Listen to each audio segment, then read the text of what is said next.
नहीं करनी, आवाज मत कर बिल्कुल भी। कविता फटकना नहीं है, बच्चा एक दाना ही गिरा, आवाज नहीं आनी चाहिए। एक बार तू एक बार तू। हेलो माय यूट्यूब फैमिली, कैसे हैं आप लोग? आई होप आप लोग अच्छे होंगे, मैं भी अच्छी हूँ। सो फ्रेंड, इससे लास्ट वाली वीडियो में आपने देखा था कि कीर्तन स्टार्ट हो गया था और कीर्तन में हम लोगों ने कितना हम लोगों को अच्छा लगा। अब कीर्तन एंड होने जा रहा है, आरती हो चुकी है, तो यहाँ पे भानु रोने लगी है, थोड़ा सा इमोशनल हो गई थी। और ये वक्त ही ऐसा होता है, जिनकी शादी हो गई है वो इस चीज़ को समझ सकते हैं, जिनकी शादी नहीं हुई है उन्हें ये सब मजाक लगता है कि ऐसे कौन रो सकता है, लेकिन अपने आप रोना आ जाता है। तो कीर्तन होने के बाद जो दुल्हन होती है उसको चुन्नी उड़ाई जाती है, जैसे कि आप देख सकते हैं, और उसकी गोद भरी जाती है, ताकि वो जिस भी घर में जाए वो घर फले फूले और हमेशा हरा भरा रहे, भरा रहे, किसी चीज़ की कभी कमी ना आए उस घर पे। इसलिए ये रस्म की जाती है और ये बहुत ज़रूरी मानी जाती है।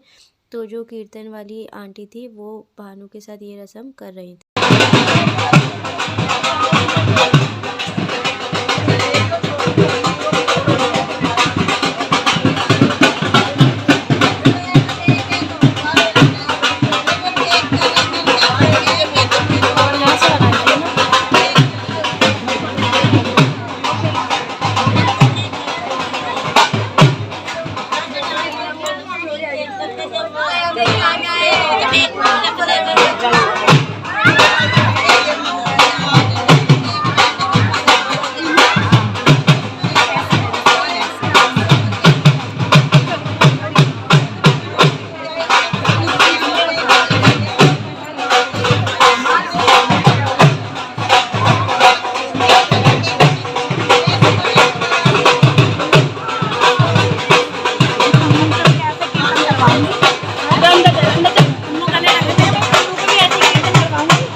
जो भानु के साथ रस्में होनी थी वो हो गई है कीर्तन की।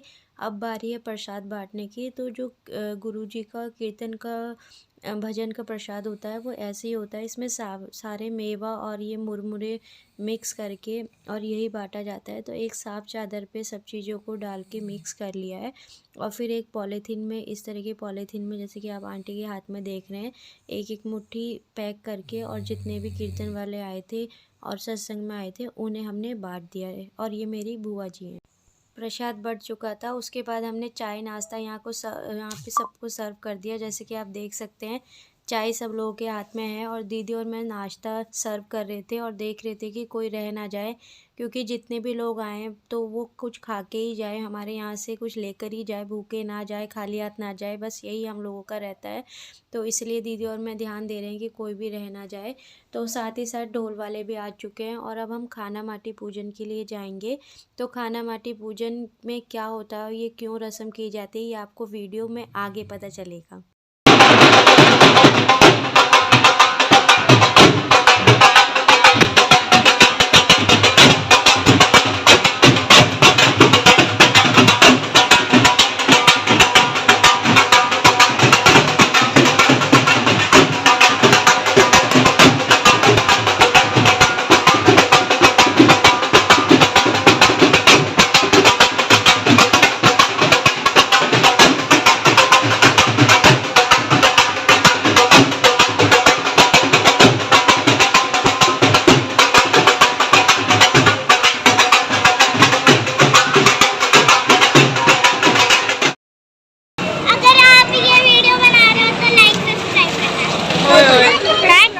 प्रमोशन कर रही है अपने चैनल का।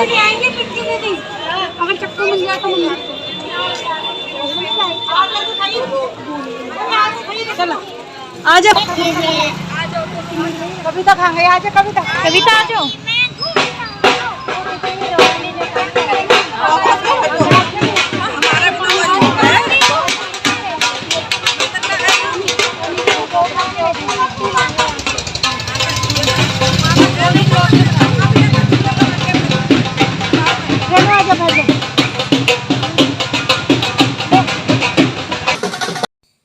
यहाँ पर खाना माटी पूजन हो रहा है और ये इसलिए होता है, मैं आपको बता देती हूँ कि पहले तो खेत वगैरह में जाते थे, लेकिन अब तो शहरों में रहते हैं तो खेत होते नहीं है, इसलिए जहाँ पे भी ज़्यादा मिट्टी होती है वहाँ पे चले जाते हैं। और इस तरह से जो घुघरी यानी कि गेहूँ और चने की होती है वो पताशे, हल्दी, कुमकुम वगैरह से यहाँ पे पूजा की जाती है, साफ़ किया जाता है एक जगह को, और फिर यहाँ से थोड़ी सी मिट्टी को खोद कर अपने घर ले जाया जाता है। और वो मिट्टी मतलब मिट्टी नहीं होती, उसे गणपति जी का रूप समझकर अपने घर पे ले जाया जाता है।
और खाना माटी पूजन के बाद जो मिट्टी होती है यानी कि जो गणपति जी महाराज होते हैं वो छोटी कंजकों के सर पर ही रख कर घर तक लाया जाता है, तो इसलिए मेरी भतीजियों के सर पर ये रखा गया है।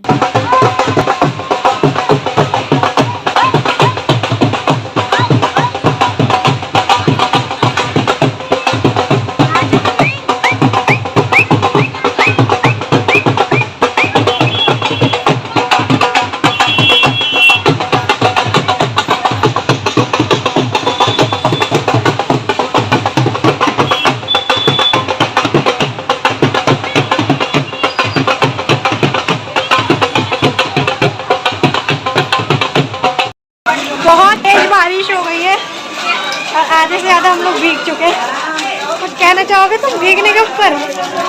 हाँ भाई, हाँ भाई, बस घर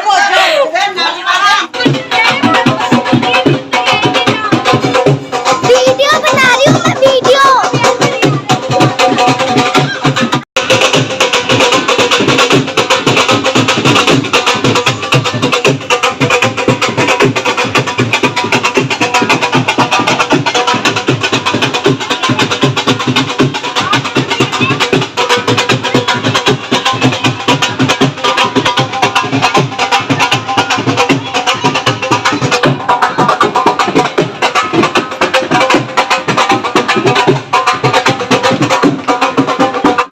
जैसा कि आपने देखा कंजकों ने गणपति जी को विराजमान कर दिया है, उनको स्थापित कर दिया है, तो यहाँ से शादी की रस्मों की शुरुआत हो चुकी है। गणपति जी घर पर आ चुके हैं, सब कुछ मंगल हो, सब कुछ अच्छा हो।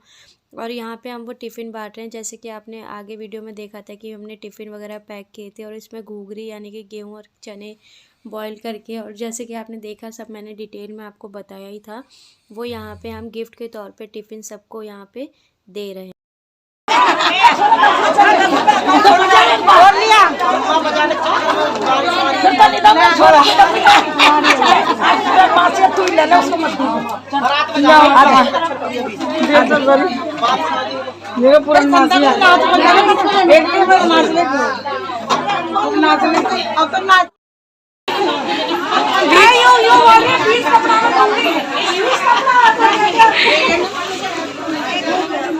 और तुम तो लो, तो वीडियो बना रही हूँ, चिंता मत करो। बस अब बारिश हो गई, यहाँ बन गए। खाने की तैयारी कर ली है हमने, है ना भाभी? बताओ क्या क्या बना है खाने में? खाने में पता नहीं क्या है। आलू की सब्जी है और आलू पूड़ी की सब्जी है, पूड़ी है।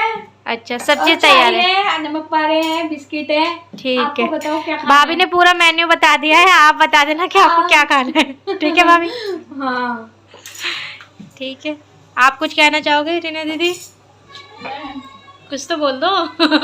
क्या कहूँ, आलू की सब्जी बन गई है, पूड़ियाँ बननी है। मैं सोच रही हूँ जल्दी जल्दी घर पहुँच जाऊँ, तो खराब हो रहा है। सही बात है, बारिश हो रही है, बारिश हो रही है ना। घर में डांट पड़ने वाली है। मैं अच्छे हैं भैया, तुम ही तेज हो। सही बात है, भैया अच्छे ही लगते हैं, भाभियाँ तेज लगती है। नहीं नहीं ऐसा नहीं है, ऐसा नहीं है। हमारे लिए आपके भैया, आपके हस्बैंड अच्छे हैं, और आपके लिए हमारे हस्बैंड जब जो रहता है ना, जो रहता है उन्हीं को पता ये तो होता है, ये तो है। मतलब अपने अपने घर की चीजें अच्छी नहीं लगती है। लगती है। बाकी सब चीज़ें हो चुकी है जैसे कि आपने देखा। उसके बाद जो नेक जोक होते हैं उसकी तैयारी की जा रही है, यानी कि आने वाले 7 दिनों तक कौन दुल्हन को हल्दी लगाएगा, कौन तेल चढ़ाएगा, ये सब। तो आज गौरनियाँ बनाई जाती हैं, तो गौरनियाँ कौन कौन बनेगा वो आप देखना कि कौन कौन गौरनी बनाए। और यहाँ पे सब चीज़ों को, जितनी भी चीज़ें इसमें नेक जोक में यूज़ होती हैं, वो सब पे कलावा बांधा जाता है और रोली का तिलक लगाया जाता है। और यहाँ पे कुछ भी स्टार्ट होने से पहले सबसे पहले चौक पूरा जाता है, यानी कि जो आटा होता है गेहूं का, उससे इस तरह से बनाया जाता है और ये बहुत शुभ माना जाता है। इसी के ऊपर कलश रखा जाता है और जितनी भी शादी की रस्में होती है वो की जाती है। तो वही मैं यहाँ पे चौक पूर रही हूँ, और चौक पूरने के बाद यहाँ पे हम कलश की स्थापना करेंगे।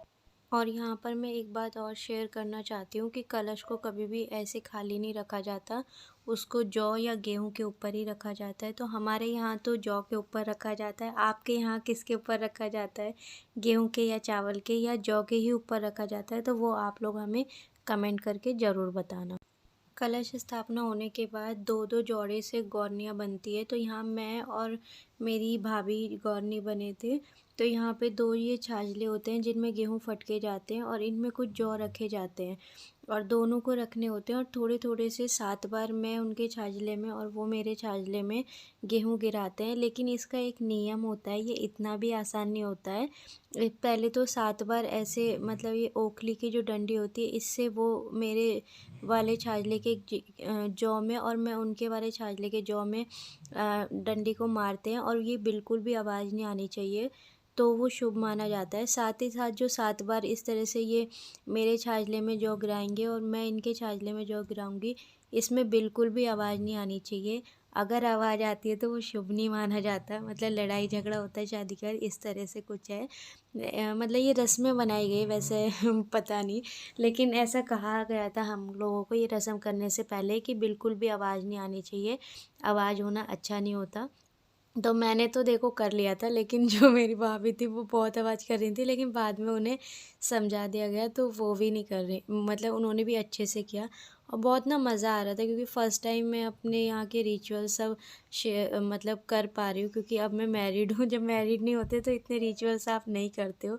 और यहाँ पे ना ये हल्दी, वो छाजले वाली रस्म करने के बाद हल्दी की एक गांठ रखी जाती है, और इसको ना एक ही बार में तोड़ना होता है। अगर नहीं टूटता तो मतलब आपका मजाक उड़ाया जाता है, तो वो एक ही बार में टूटना शुभ होता है। तो यहाँ भाभी और मैंने दोनों ने ही एक बार में हल्दी की गांठ को तोड़ दिया था। ये सारी रस्में होने के बाद हम बन गए थे गौरनियाँ, और अब हम लगाएंगे कल से दुल्हन को हल्दी, और हमारे हाथों में बन गए थे कंगना, जो कि बहुत ही ज़्यादा इम्पॉर्टेंट होते हैं। और यहाँ पे सब लोग बैठे हैं, आप जैसे कि आप देख सकते हैं। इसके बाद हमने खाना पीना खाया और खूब सारा डांस किया, एंजॉय किया। तो अब मिलते हैं नेक्स्ट वीडियो में, तब तक के लिए बाय बाय।